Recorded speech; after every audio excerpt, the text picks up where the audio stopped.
Bonjour à toutes, bonjour à tous. Aujourd'hui, une nouvelle vidéo dans le rayon fiabilité. Content de vous retrouver pour cette catégorie qui vous plaît beaucoup. Merci à vous d'être toujours plus nombreux à nous suivre sur la chaîne Le Garage PTS, sur YouTube, sur Instagram, sur Facebook. Cette voiture, vous l'aurez peut-être reconnue, c'est une Mégane 3 phase 1. La version, c'est une 1,9 litre DCI 130 chevaux sans FAP. Donc c'est un moteur qui a été sorti sur de nombreux modèles avec et sans FAP. On l'a eu sur des Laguna 2, Laguna 3, Mégane 2, alors Mégane 2, Mégane 3, Scénic 2, Scénic 3, etc. On l'a eu sur pas mal de moutures, donc c'est une évolution, ce moteur-là, des 1,9 litre D sortis sur les Renault 19, Clio 1, etc. Après, il y a eu énormément d'évolutions, avec un passage à vide sur la version 120 chevaux, puis une évolution 125, et là, la dernière version 130 chevaux, avant son remplacement par les versions 1,6 litre. On va tester donc la fiabilité de cette voiture en commençant comme d'habitude par la partie extérieure. Un des défauts réguliers de qualité de la Mégane 3 et d'ailleurs de pas mal de modèles. Alors là, c'est un peu moins visible sur ces voitures, mais très souvent on va avoir le pare-choc qui décroche ou l'aile qui décroche du pare-choc. Enfin, la fixation est pas super à ce niveau-là. Alors avec les petits chocs de stationnement, les pare-chocs sont en plastique, donc ils sont assez sensibles, et du coup aussi ça peut faire un petit écartement à ce niveau-là. C'est pas très joli. Je pense qu'on l'a de l'autre côté aussi. Voilà. Donc ça vient pas bien à fleur le phare sur le pare-choc. Pare-choc qui est assez proéminent, assez sensible aux rayures. On peut voir ici une très belle retouche. Et donc de chaque côté, il est assez proéminent, donc assez fragile dès l'impact. Mais ça, c'est le lot des pare-chocs en plastique. Également les ailes, on peut le voir sur ce modèle là, c'est une aile en plastique comme beaucoup de voitures. Alors elles ont l'avantage d'être par petits chocs, d'être un peu moins sensibles. Donc le désavantage de cette aile, c'est qu'il y a une petite marque qui peut se faire assez rapidement et assez difficile à enlever, puisqu'il y a une espèce d'arête. Il faudrait la sortir par l'intérieur, et du coup la différence de matière entre l'aile et le pare-choc fait que souvent le pare-choc se décroche de l'aile, et ça fait un ensemble pas très joli. Donc là on a une petite bosse, par contre on n'a pas le décrochement de pare-choc et la sensibilité de la peinture, puisque vous pouvez le remarquer aussi, le pare-choc est assez grand, il remonte bien jusqu'en haut du phare, et il est entièrement peint, donc assez sensible également aux rayures de stationnement potentiel. Et on peut voir également, je ne sais pas si ça se voit bien avec la vidéo, mais il est très long le pare-choc par rapport à la roue avant, et du coup quand vous faites une manœuvre, par exemple sur ce genre de trottoir, vous avez vite tendance à le frotter. C'est pour ça que les pare-chocs avant de Mégane sont souvent sensibles. Donc ça, c'est défaut plus de conducteurs qui font pas forcément gaffe mais ça, c'est dans la prise en compte de la conception de la voiture, malheureusement. Ce petit détail qui peut nuire à la beauté de votre Mégane si vous y êtes très attaché. J'ai remarqué, je sais pas, elles sont attirées par les trottoirs. C'est Mégane 3 et c'est Scénic 3, c'est la même base technique. Et les Scénic 3 et les Mégane 3, ces voitures, elles ont une tendance à être aimantées par le trottoir au niveau des bas de caisse. Alors ça se voit pas trop quand on se baisse, quand on reste à hauteur d'homme, je dirais, mais quand on se baisse, on voit de très belles bosses, et je vois beaucoup de Mégane 3 avec ce défaut là, Mégane 3, Scénic 3. Ils ont tendance à frotter les gens. Je sais pas si c'est plus que sur d'autres voitures, mais en tout cas cette voiture là est, je trouve, très sensible au niveau du bas de caisse, j'ai l'impression. Alors c'est peut-être moi qui suis fou, j'en sais rien, mais en tout cas j'en vois énormément de ces voitures là avec les bas de caisse touchés. Les poignées de porte, ils ont quand même plus ou moins rectifié, même si c'est pas parfait par rapport au Mégane 2. La finition peinte, ça reste malgré tout meilleur que la Mégane, et la durée de vie est quand même meilleure. Également progrès sur la Mégane 3. Enfin du plastique, une espèce de plaque laquée posée sur la vitre, et non plus une espèce de scotch, donc ça fait tout de suite beaucoup plus propre, et pas de vieillissement à prévoir de ce côté là. Les barres de toit, pareil, c'est propre, ça tient bien le choc. Donc finalement les bas de caisse et les pare-chocs, surtout à l'avant, sont très sensibles, alors qu'à l'arrière on peut voir qu'il y a une grosse partie noire qui protège bien le véhicule. Donc l'avant est assez sensible sur les Mégane 3. L'arrière beaucoup moins, les bas de caisse un petit peu, mais ça c'est plus des défauts liés au conducteur, mais malgré tout, comme je disais tout à l'heure, c'est aussi un problème peut-être de conception de cette voiture. Mais on peut noter par rapport à la Mégane 2 un certain nombre de progrès.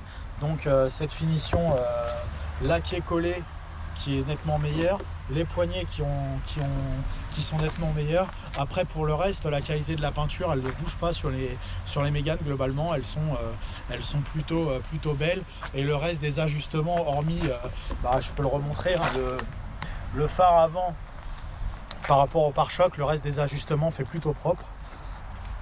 Et là on a ce petit décroché qui se fait ici, et j'en parlais à l'avant, puis là il se fait à l'arrière. Donc vous voyez, c'est pas une légende, hein, ça bouge. Il y a un fait qu'on n'a pas parlé sur cette voiture, c'est le kilométrage. Je sais pas pourquoi j'ai tendance à oublier ça à chaque fois, à montrer le compteur de l'auto. Et là on a droit à, donc là vous pouvez voir la conso silicate, tac, il est là, 199 908, donc on a quasiment 200 000 km. Donc on a eu à peu près 20 000 km par an, puisque cette voiture est de 2010 et elle est la Mégane 3 est sortie en 2009, donc on parle de Mégane 3 phase 1. Hormis ces 2-3 choses sur la partie extérieure, ça vieillit plutôt bien, donc c'est plutôt honnête, c'est plutôt correct, hein.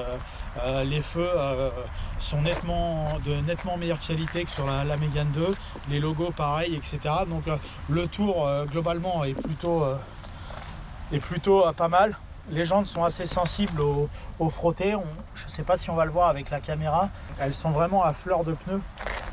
Donc de la même façon, en usage urbain, la Mégane 3 peut avoir les jantes grattées.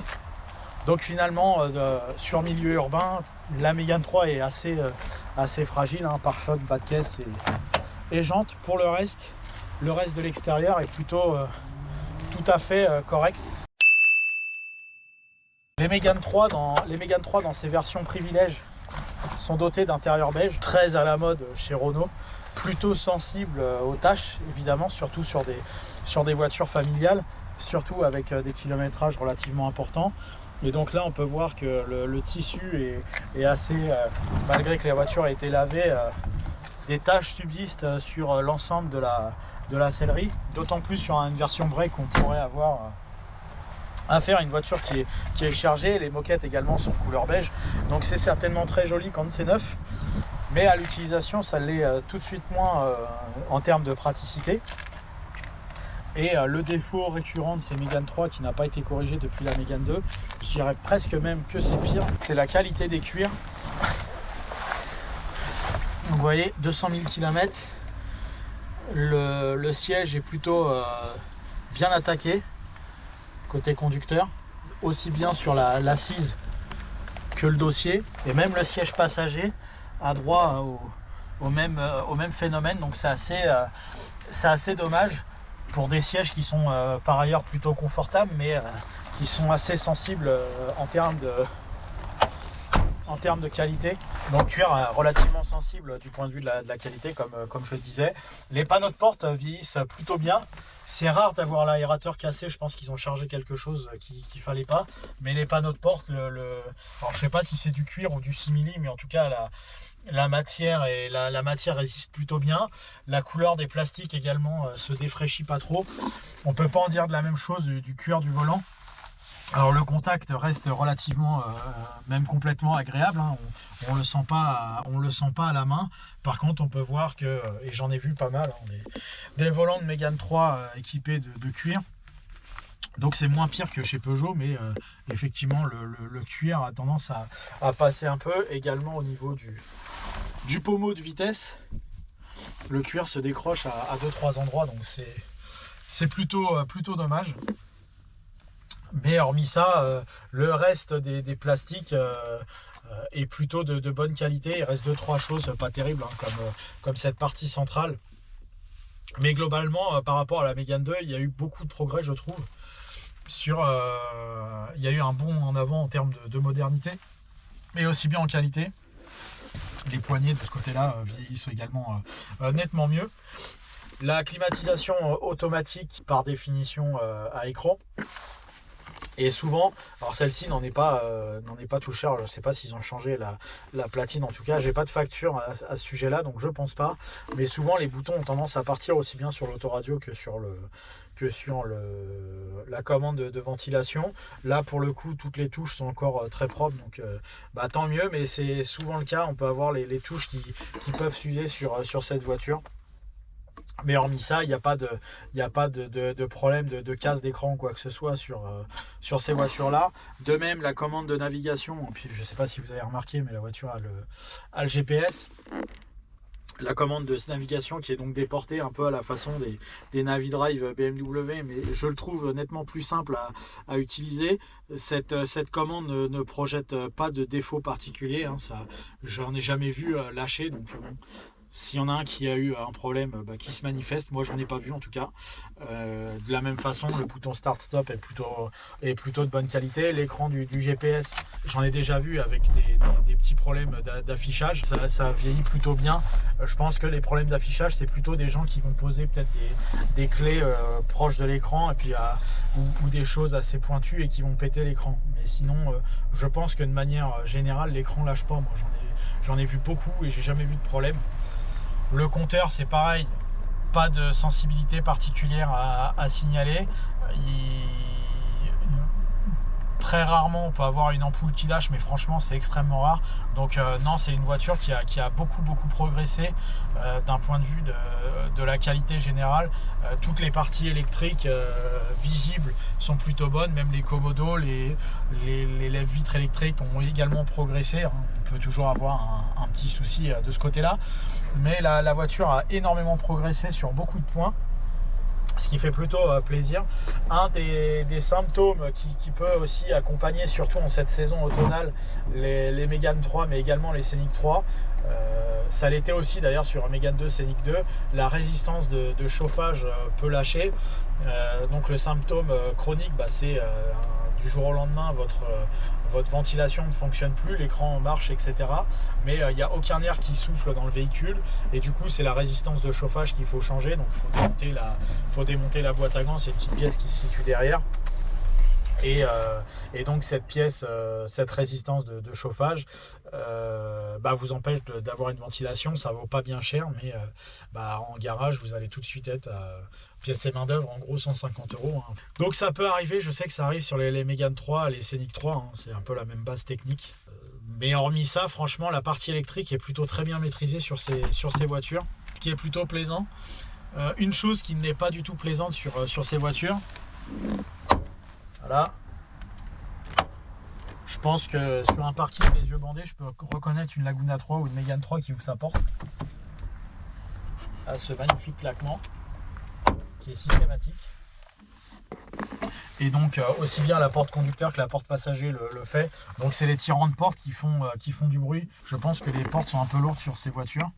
Et du coup elle crée cette sensation de bruit assez pénible. C'est un petit peu dommage pour cette voiture.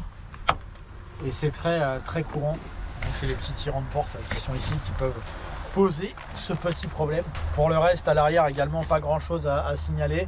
À noter que les versions dynamiques ont un intérieur noir, et c'est surtout les versions Jade et Privilège qui ont cet intérieur clair. La partie coffre, pas grand chose à signaler. La plage arrière a tendance à avoir une sensibilité sur la poignée. Là on n'a pas trop de soucis. Par contre la moquette est assez fine et pas de super qualité sur ces versions break. Donc elles ont tendance aussi à être un peu sensibles, mais bon c'est pas très grave, on est plus dans le coffre, donc ça se voit pas trop. Pour ce qui est des trains roulants, cette Mégane 3 s'en sort plutôt très bien. Pas d'usure particulière à signaler sur ces voitures. On est plutôt sur de la très bonne moyenne, aussi bien les pneus, les freins, les amortisseurs, les rotules, etc.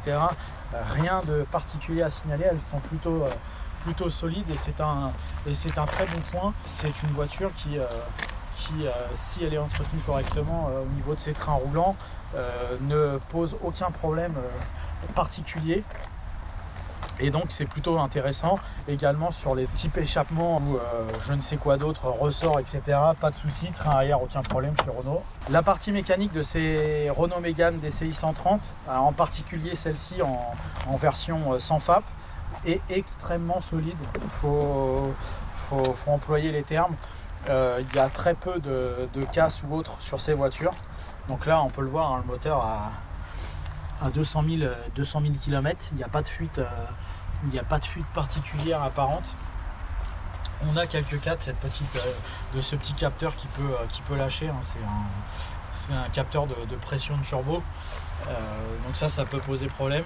Également, si la voiture a quelques vibrations, c'est ce support moteur là qu'il faut changer, mais le bloc moteur, la boîte de vitesse, l'embrayage, etc., ça a une durée de vie très largement supérieure à grand nombre de ses concurrentes. Cette voiture n'a rien eu comme problème, on est à 200 000 km et hormis l'entretien courant, la courroie qui est à faire au bout de 6 ans, 160 000 km et quelques pièces d'usure standard style pneu, frein, batterie, pas de choses en particulier à signaler. En tous les cas, 200 000 km, le turbo est d'origine, l'embrayage est d'origine, la pédale est tout à fait souple, le moteur et la boîte de vitesse également. Donc c'est une voiture qui a un niveau de fiabilité plus que satisfaisant. Pour moi, c'est la meilleure mécanique disponible. C'est le meilleur moteur disponible sur la Mégane 3 diesel. C'est plus intéressant qu'une 2 litres DCI que vous allez payer beaucoup plus cher et qui va avoir des pièces d'usure, alors même si elles s'usent également de manière très modérée, mais des pièces d'usure qui potentiellement vont être un peu plus chères que sur cette 1,9 litre 130. Et en plus de ça, le 2 litres DCI, vous êtes obligatoirement avec filtre à particules. Là, vous pouvez avoir la chance de tomber sans filtre à particules, ce qui aujourd'hui est un très grand avantage du point de vue de l'entretien sur ces voitures. Auquel cas, si vous aviez un FAP et que la voiture a fait une utilisation urbaine intensive, évidemment, comme toutes les voitures, hein, ça c'est le défaut de cette technologie, peut poser problème et mettre la voiture en sécurité ou d'autres choses. Mais dans tous les cas, ces versions 130 chevaux sans FAP, c'est plutôt excellent du point de vue fiabilité mécanique. Vous couplez à ça un très très bon niveau au niveau usure des pièces d'usure classiques, pneus, freins, etc.